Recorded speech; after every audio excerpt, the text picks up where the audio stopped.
Fala Doumbouya, bonjour. Bonjour. Je rappelle que vous êtes imam et également chroniqueur islamique.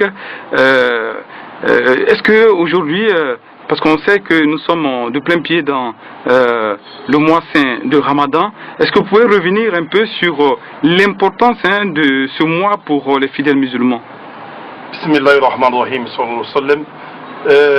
Je suis très heureux que vous ayez le temps de me donner la chance de m'exprimer sur votre site.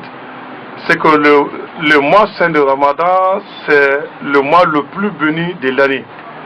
C'est au cours duquel le Saint-Coran a été révélé au prophète Mohammed sallallahu alayhi wa sallam.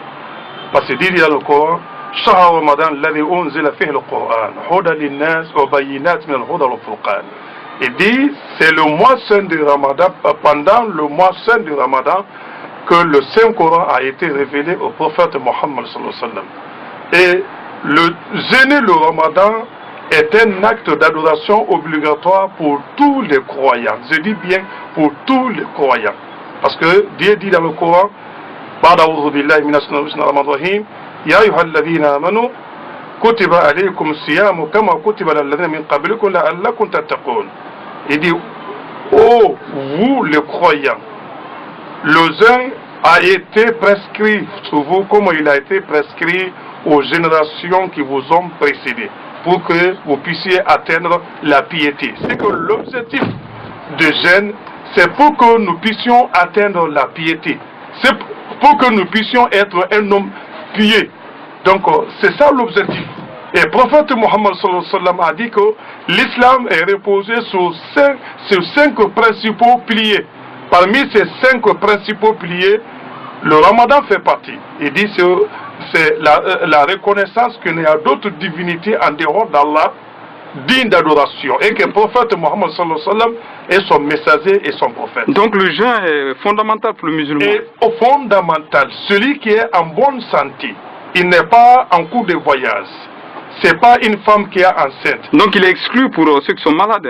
Non. Tels que les diabétiques. Oui, c'est que pour les personnes qui ont une maladie chronique maintenant, qui ne trouvent pas la guérison, ils peuvent donner la contrepartie de leur jeûne. C'est que 1,5 kg chaque jour avec le prix qu'il faut pour la préparation.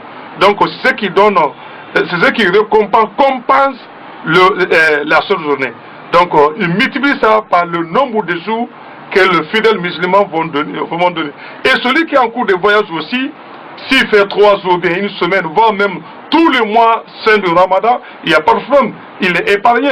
Sauf s'il souhaite de jeûner, si le Ramadan ne le fatigue pas en jeûnant, il n'y a pas de problème. Mais s'il trouve que le Ramadan va le fatiguer, ce n'est pas la peine de jeûner parce que Dieu dit dans le Coran, Dieu vit, qu'est-ce que Dieu veut pour nous?